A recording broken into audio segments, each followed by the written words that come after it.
ಪೋಷಕರ ಒತ್ತಡ ಮತ್ತು ವಿದ್ಯಾರ್ಥಿಗಳ ಆಸಕ್ತಿ ಇದರಲ್ಲಿ ಸಮತೋಲನವಾಗಿ ಹೇಗೆ ಸಾಧನೆ ಕಡೆ ಸಾಧಿಸೋಕ್ಕೆ ಪ್ರಯತ್ನ ಪಡಬೇಕು? ಮೊದಲನೇದಾಗಿ ಪೋಷಕರು ಒತ್ತಡ ಮಾಡಬಾರ್ದು. ಹಾಗಂತ ಮಾತ್ರಕ್ಕೆ ಎಲ್ಲ ಮಕ್ಕಳಿಗೂ ಇದು ಅನ್ವಯ ಆಗೋದಿಲ್ಲ. ಪ್ರತಿಯೊಂದು ಮಗುವು ಯುನೀಕ್. ನಾನು ಹೇಳೋ ಒಂದು ಅಡ್ವೈಸು ಒಂದು ಮಗುಗೆ ಆಗ್ಬೋದು, ಇನ್ನೊಂದು ಮಗುಗೆ ಆಗೋದಿಲ್ಲ. So they have to figure it out very first. ಮಗು ಲೇಸಿನೆಸ್ಸಿಂದ, ಕನ್ಸಿಸ್ಟೆನ್ಸಿ ಇಲ್ದಲೆ ಮಾರ್ಕ್ಸ್ ಕಮ್ಮಿ ತೆಗಿತಾ ಇದ್ರೆ ದೆನ್ ಒಂದು ಲಿಟ್ಲ್ ಬಿಟ್ ಆಫ್ ಪ್ರೆಷರ್ ಅಂತ ಹೇಳ್ತೀವಿ, ಮಗು ಓದೋ ಹಾಗೆ ಮಾಡುವಂಥ ಪ್ರೆಷರು, ಅದನ್ನು ಮಾಡಬೇಕು. ಬಟ್ ಸಫಿಷಿಯಂಟ್ ಹಾರ್ಡ್ ವರ್ಕ್ ಮಾಡಿ, ಸಫಿಷಿಯಂಟ್ ಫೋಕಸ್ಡ್ ಆಗಿದ್ದು ಆದರೂ ಕೂಡ ಮಗು ಮಾರ್ಕ್ಸ್ ತೆಗಿತಾ ಇಲ್ಲ ಅಂದರೆ ದೆನ್ ಫರ್ದರ್ ಪ್ರೆಷರ್ ಹಾಕೋದು ಅರ್ಥ ಇಲ್ಲ. ಇಟ್ ವಿಲ್ ಓನ್ಲಿ ಸ್ಟ್ರೆಸ್, ಮಗುಗೆ ಸ್ಟ್ರೆಸ್ ಆಗುತ್ತೆ. ಇನ್ನು ತೆಗಿಯೋ ಮಾರ್ಕ್ಸು ಕೂಡ ತೆಗಿಯೋದಿಲ್ಲ. ಆ ನಿಟ್ಟಿನಲ್ಲಿ ಪ್ರತಿಯೊಂದು ಮಗುನೂ ಒಂದು ಯುನೀಕೆ. ಸೊ ಆಗಿರೋದ್ರಿಂದ ಅವರು ಅರ್ಥ ಮಾಡ್ಕೊಂಡು ಪೋಷಕರು ಸ್ವಲ್ಪ ಸಮಯವನ್ನು ಮಕ್ಕಳಿಗೋಸ್ಕರ ಕೊಟ್ಟಬೇಕು. ಆಮೇಲೆ ಅರ್ಥ ಮಾಡ್ಕೋಬೇಕು ಮಗುವಿನ ಇಂಟ್ರೆಸ್ಟೇ ಪ್ರೈಮರಿ. ಮಗುವಿಗೆ ಇಂಟ್ರೆಸ್ಟ್ ಕ್ರಿಯೇಟ್ ಮಾಡೋ ನಿಟ್ಟಿನಲ್ಲಿ ಪೋಷಕರು ಹೆಲ್ಪ್ ಮಾಡ್ಬೋದು. ಪ್ರೆಷರ್ ಅನ್ನೋ ವರ್ಡು ಪ್ರಾಬಬ್ಲಿ ನಮ್ಮಲ್ಲಿ ಇವಾಗ ಗಿಫ್ಟೆಡ್ ಚಿಲ್ಡ್ರನ್ ಅಂತ ಹೇಳ್ತೀವಿ, ಐಕ್ಯ ತುಂಬ ಹೈ ಇರುತ್ತೆ ಕೆಲವು ಮಕ್ಕಳಿಗೆ. ಒಂದೇ ಸತಿ ಓದಿದ ತಕ್ಷಣ ಅವ್ರಿಗೆ ಅರ್ಥ ಆಗುತ್ತೆ.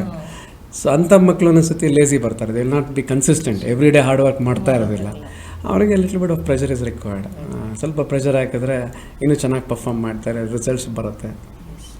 ಸರ್, SLC ನಂತರದ ವಿದ್ಯಾರ್ಥಿಗಳಿಗೆ ಮುಖ್ಯವಾಗಿ ಯಾವ ಯಾವ ಮಾರ್ಗಗಳ ಲಭ್ಯ ಇದೆ?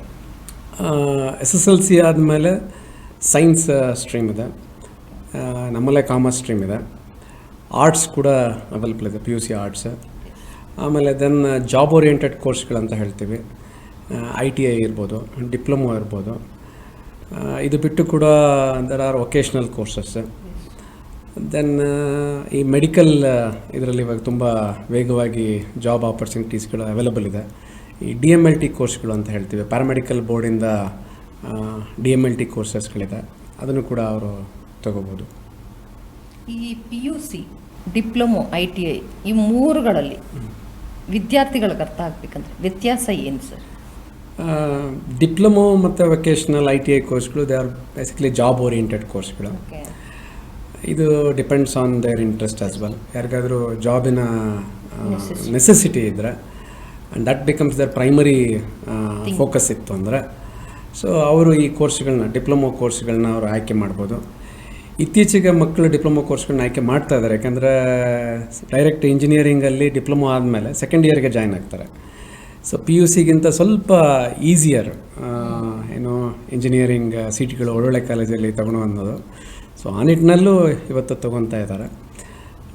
ನನ್ನ ಅಡ್ವೈಸ್ ಯೂಶ್ವಲಿ ಏನು ಅಂದರೆ, ನಿಮಗೆ ಅಫೋರ್ಡಬಿಲಿಟಿ ಸೈನ್ಸ್ ಕಡೆ ಇದ್ದರೆ ಆ್ಯಂಡ್ ಮಗು ಒಳ್ಳೆ ಪರ್ಸೆಂಟೇಜ್ 10th ಒಂದು 65-70 ಮೇಲೆ ತೆಗೆದಿದ್ದರೆ ಸೈನ್ಸ್ ಚೂಸ್ ಮಾಡೋದು ಬೆಟರು. ಮಕ್ಕಳಿಗೆ ಮುಂದೆ ಬರೋ ದಿನಗಳಲ್ಲಿ ಸ್ಟೆಮ್ ಅಂತ ಹೇಳ್ತೀವಿ, ಸೈನ್ಸ್, ಟೆಕ್ನಾಲಜಿ, ಇಂಜಿನಿಯರಿಂಗ್, ಮ್ಯಾಥಮೆಟಿಕ್ಸ್, ಈ ಸಬ್ಜೆಕ್ಟ್ಸ್ಗಳನ್ನ ಕಲಿತಷ್ಟು ಮುಂದಿನ ಭವಿಷ್ಯದಲ್ಲಿ ಅವರಿಗೆ ಆಪರ್ಚುನಿಟೀಸ್ಗಳು ವಿಪುಲವಾಗಿರುತ್ತೆ. ಸರ್, ಯಾವ ಥರ ವಿದ್ಯಾರ್ಥಿಗಳಿಗೆ ಡಿಪ್ಲೊಮೊ ಉತ್ತಮ ಆಯ್ಕೆ ಆಗುತ್ತೆ ಸರ್? ಯಾಕೆಂದರೆ ಕೆಲವರು PUC ಮಾಡಿ ನಂತರ ಕೆಲವರು ಡಿಪ್ಲೊಮೊ ಮಾಡಿರೋದು ಉಂಟು. ಬಟ್ ಯಾವ ವಿದ್ಯಾರ್ಥಿಗಳಿಗೆ ಅವ್ರಿಗೆ ಮೊದಲೇ ಆಯ್ಕೆ ಮಾಡ್ಕೋಬೇಕು? ಯಾವ ಥರ ವಿದ್ಯಾರ್ಥಿಗಳಿಗೆ ಈ ಒಂದು ಆಯ್ಕೆ ಬೆಟರ್ ಆಗುತ್ತೆ? ಇದು ನಾನು ಆಗಲೇ ಹೇಳಿದಾಗೆ ಜಾಬ್ ಓರಿಯೆಂಟೆಡ್ ಇರುವಂಥ ಸ್ಟೂಡೆಂಟ್ಸಿಗೆ, ಮೈಂಡ್ ಸೆಟ್ ಇರುವಂಥವ್ರಿಗೆ. ಪ್ಲಸ್ ಕೆಲವ್ರಿಗೆ ಏನಾಗುತ್ತೆ, ಥಿಯರಿಟಿಕಲ್ ನಾಲೆಡ್ಜ್ ಕ್ಲಾಸ್ಗಳು ಅರ್ಥ ಆಗೋದಿಲ್ಲ. ರಾದರ್ ದೇ ವಾಂಟ್ ಅ ಪ್ರಾಕ್ಟಿಕಲ್ಲಾಗಿ ಅವರಿಗೆ ತೋರಿಸಿ ಹೇಳ್ಕೊಟ್ರೆ ಅವರಿಗೆ ಅರ್ಥ ಆಗುವಂಥ ಇರುತ್ತೆ ಮಕ್ಕಳಲ್ಲಿ ಕೆಲವರಿಗೆ. ಅಂತಹ ಮಕ್ಕಳು ಡಿಪ್ಲೊಮೊ ITI ತೊಗೊಂಡಾಗ it is more of a practical ಕೋರ್ಸ್ಗಳವು. ಸೊ ಅವರಿಗೆ ಚೆನ್ನಾಗೂ ಅರ್ಥ ಆಗುತ್ತೆ, ಪ್ಲಸ್ ಆ ಸ್ಕಿಲ್ಗಳನ್ನ ಎನ್ಹಾನ್ಸ್ಮೆಂಟ್ಗಳು ಆಗ್ತವೆ. ಮುಂದೆ ಇನ್ನೂ ಓದಲಿಕ್ಕೆ ಇಂಟ್ರೆಸ್ಟ್ ಇದ್ದರೆ ಅವರು ನಾಳೆ ಇಂಜಿನಿಯರಿಂಗಿಗೂ ಜಾಯ್ನ್ ಆಗ್ತಾರೆ. ಸರ್, SLC ನಂತರದ ವೃತ್ತಿ ಶಿಕ್ಷಣ ಅಂದರೆ ವೊಕೇಶ್ನಲ್ ಕೋರ್ಸಸ್ ಎಷ್ಟು ಉಪಯುಕ್ತ ಆಗುತ್ತೆ? ನಮ್ಮ ದೇಶದಲ್ಲಿ ವೊಕೇಶ್ನಲ್ ಕೋರ್ಸಸ್ಗಳಿಗೆ ಡಿಮ್ಯಾಂಡ್ ಸ್ವಲ್ಪ ಕಮ್ಮಿ. ಯಾಕೆಂದರೆ ನಮ್ಮಲ್ಲಿ ಇವತ್ತಿಗೂ ಕೂಡ ಗ್ರ್ಯಾಜುಯೇಷನ್ನು, ಪೋಸ್ಟ್ ಗ್ರ್ಯಾಜುಯೇಷನ್ನು ಇದೇ ಕಡೆಗೆ ನಾವು ಹೆಚ್ಚು ಒತ್ತು ಕೊಡ್ತೀವಿ. ಬಟ್ ಅಬ್ರಾಡ್, ಹೊರದೇಶಗಳಲ್ಲಿ ನಾನು ನೋಡಿದ್ದೀನಿ, ಹೈಯರ್ ಎಜುಕೇಷನ್ಸ್ಗೆ ಎಲ್ಲರೂ ಹೈಯರ್ ಎಜುಕೇಷನ್ನ ಫಾಲೋ ಮಾಡೋದಿಲ್ಲ. ಅಲ್ಲಿ ಪ್ರೈಮರಿ ಎಜುಕೇಷನ್ಗೆ ಹೆಚ್ಚು ಒತ್ತು ಕೊಡ್ತಾರೆ. ಪ್ರತಿಯೊಂದು ಮಗುಗೂ ಸ್ಟ್ರಾಂಗ್ ಫೌಂಡೇಶನ್, ರೈಟಿಂಗ್ ಸ್ಕಿಲ್ ಇರ್ಬೋದು, ರೀಡಿಂಗ್ ಸ್ಕಿಲ್ಸ್ ಇರ್ಬೋದು, ಬೇಸಿಕ್ ಮ್ಯಾಥಮೆಟಿಕ್ಸ್ ಇರ್ಬೋದು, ಈ ಸ್ಕಿಲ್ಸ್ಗಳನ್ನ ಪ್ರತಿಯೊಬ್ಬ ಪ್ರಜೆ 18 ವರ್ಷಕ್ಕಿಂತ ಮುಂಚೆವರೆಗೂ ಒಳ್ಳೆ ಎಜುಕೇಷನ್ ಕೊಡಬೇಕು ಅನ್ನೋ ನಿಟ್ಟಿನಲ್ಲಿ ಕೆಲಸಗಳಾಗ್ತವೆ. ಹೈಯರ್ ಎಜುಕೇಷನ್ ಆದಷ್ಟು ಅವರು ಎಂಪ್ಲಾಯಬಿಲಿಟಿ ಕಡೆಗೆ ಪುಷ್ ಮಾಡ್ತಾರೆ. ಆ ನಿಟ್ಟಿನಲ್ಲಿ ನ್ಯಾಷನಲ್ ಎಜುಕೇಷನ್ ಪಾಲಿಸಿನಲ್ಲಿ ಅದು ಪಾಲಿಸಿಗಳು ಬಂತು ವೊಕೇಶ್ನಲ್ ಕೋರ್ಸ್ಗಳನ್ನ ಪುಷ್ ಮಾಡಬೇಕು ಅಂತ. But it was not successful ನಮ್ಮಲ್ಲಿ. ಆ ಒತ್ತನ್ನು ನಾವು ಇನ್ನು ಮುಂದೆ ಬರೋ ದಿನಗಳಲ್ಲಿ ಕೊಡಬೇಕು. ಇವತ್ತು ಇಂಟರ್ನೆಟ್ ವರ್ಲ್ಡ್ ಅಂತ ಹೇಳ್ತೀವಿ. ಮಕ್ಕಳು 18 ವರ್ಷಕ್ಕೆ ತುಂಬ ಅವೇರ್ನೆಸ್ ಹೈ ಇದೆ, they are already employable. So ಆದಷ್ಟು ಹೆಚ್ಚು ನಾವು ಪ್ರೊಡಕ್ಟಿವಿಟಿ ಕಡೆಗೆ ಕಳಿಸಿದಾಗ ದೇಶ ನ್ಯಾಚುರಲಾಗಿ ಮುಂದುವರಿಯುತ್ತೆ. ವೊಕೇಶ್ನಲ್ ಕೋರ್ಸ್ಗಳು ಆ ಜಾಬ್ನ ಮಾಡ್ತಾ ಇದ್ದಾವೆ. ಬಟ್ ಡಿಮ್ಯಾಂಡ್ ಕಮ್ಮಿ ಇದೆ. ಮಕ್ಕಳು ಆ ಕೋರ್ಸ್ಗಳನ್ನ ತಗೊಳ್ತಾರೆ. ಮಕ್ಕಳು ಆ ಕೋರ್ಸ್ಗಳನ್ನ ಇನ್ನೂ ಆಯ್ಕೆ ಮಾಡ್ತಾ ಇಲ್ಲ. ಸರ್, ಇವಾಗ PUC ಸೈನ್ಸ್ ವಿದ್ಯಾರ್ಥಿಗಳಿಗೆ ಯಾವ ಯಾವ ಪ್ರಮುಖ ಕೋರ್ಸ್ಗಳ ಲಭ್ಯ ಇರುತ್ತೆ? PUC ಸೈನ್ಸಲ್ಲಿ ಈಗ ನಮ್ಮ ಕಾಲೇಜಿನ ರೆಫರೆನ್ಸೇ ತಗೊಂಡಾಗ ಆಲ್ಮೋಸ್ಟ್ 90-93% ವಿದ್ಯಾರ್ಥಿಗಳು ಇಂಜಿನಿಯರಿಂಗ್ ಸೈಡ್ಗೆ ಹೋಗ್ತಾ ಇದ್ದಾರೆ. ನಾನು ನೋಡ್ತಾನೆ ಇದ್ದೀನಿ. ಯಾಕೆಂದರೆ ನಂಬರ್ ಆಫ್ ಇಂಜಿನಿಯರಿಂಗ್ ಕಾಲೇಜಸ್ಗಳು ತುಂಬ ಇದ್ದಾವೆ ಸದ್ಯ.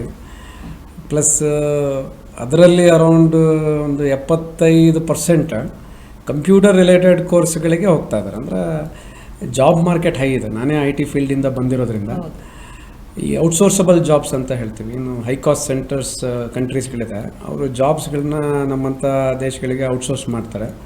ಸೊ ಜಾಬ್ ಆಪರ್ಚುನಿಟೀಸ್ ಜಾಸ್ತಿ ಇದೆ, ಪ್ಲಸ್ ಸ್ಯಾಲ್ರೀಸ್ಗಳು ಭಾಳ ಹೈ ಇದೆ. ಸೊ ಮಕ್ಕಳು ಆ ಪಾಯಿಂಟಿಂದ ಸ್ವಲ್ಪ ಹೆಚ್ಚು IT ರಿಲೇಟೆಡ್ ಕೋರ್ಸ್ಗಳು, ಇಂಜಿನಿಯರಿಂಗ್ ಕೋರ್ಸ್ಗಳನ್ನ ಇವತ್ತು ಚೂಸ್ ಮಾಡಿದೆ. ಅದರಲ್ಲಿ ತಪ್ಪೇನಿಲ್ಲ. ಮುಂದೆ ಬರೋ ದಿನಗಳಲ್ಲಿ ಅವರಿಗೆ ವಿಪುಲವಾದ ಅವಕಾಶಗಳಿದ್ದಾವೆ, ಜಾಬ್ಗಳು ಸಿಗ್ತಾ ಇದ್ದಾವೆ. ಆ ನಿಟ್ಟಿನಲ್ಲಿ ಅವ್ರ ಪ್ರಯತ್ನ ಕೂಡ ಮಾಡ್ತಾ ಇದ್ದಾರೆ. ಇದರ ಜೊತೆಗೆ ಮೆಡಿಕಲ್ ಸೀಟ್ಸ್ಗೆ ಟ್ರೈ ಮಾಡ್ತಾರೆ. ಬಟ್ ಮೆಡಿಕಲ್ ಸೀಟ್ಸ್ ತೊಗೊಂಡವ್ರು ಭಾಳ ಕಮ್ಮಿ. ಯಾಕಂದ್ರೆ number of medical seats restriction ಇರೋದ್ರಿಂದ ಕಮ್ಮಿ ಇದೆ. ಮುಂದೆ ಬರೋ ದಿನಗಳಲ್ಲಿ ಅದು ಕೂಡ ಸ್ವಲ್ಪ ಲಿಬ್ರಲೈಸ್ ಆದರೆ, ಯಾಕಂದ್ರೆ ನಾನು ನೋಡ್ತಾ ಇರ್ತೀನಿ 95% ತೆಗೆದಿರುತ್ತೆ ಮಗು 10th. ನೀಟಲ್ಲಿ 550 ದಾಟಿಸೋದು ಭಾಳ ಕಷ್ಟದ ಕೆಲಸ. And it's a mad rush. So ಹಾಗಂದು ಮಾತ್ರಕ್ಕೆ ಆ ಮಗು ಮೆಡಿಕಲ್ ಮಾಡಲಿಕ್ಕೆ ಶಕ್ತಿ ಇಲ್ಲ ಅಂತ ಹೇಳಲಿಕ್ಕೆ ಆಗೋದಿಲ್ಲ. ಬಿಕಾಸ್ 95% ತೆಗಿತು. ಆಲ್ಮೋಸ್ಟ್ 75 ಮೇಲೆ ತೆಗೆದಿರೋ ಪ್ರತಿಯೊಂದು ಮಗುನೂ MBBSನ ಪಾಸ್ ಮಾಡುವಂಥ ಶಕ್ತಿ ಇದೆ. ಬಟ್ ನಮ್ಮಲ್ಲಿ ಮೆಡಿಕಲ್ ಕಾಲೇಜ್ಗಳ ಸಂಖ್ಯೆನೇ ಕಮ್ಮಿ ಇರೋದ್ರಿಂದ ಆ ಮಕ್ಕಳ ರಿಸ್ಟ್ರಿಕ್ಷನ್ ಮಾಡಿಬಿಟ್ಟಿದ್ದಾರೆ ಅನ್ಸುತ್ತೆ. ಈಗ ಹೇಗಾಯಿತು ಇದು ಮೇಡಮ್ ಅಂದರೆ, ನಾನೊಂದು ಎಕ್ಸಾಂಪಲ್ ಕೊಡ್ತೀನಿ. ನನ್ನ ಹತ್ರ 4 ಚಾಕ್ಲೇಟ್ ಇದೆ. 100 ಜನ ಓಡ್ತಾ ಇದ್ದಾರೆ. ಯಾರು ಟಾಪರ್ ಬರ್ತಾರೆ ಅವರಿಗೆ 4 ಚಾಕ್ಲೇಟ್ ಕೊಟ್ಬಿಡ್ತೀನಿ.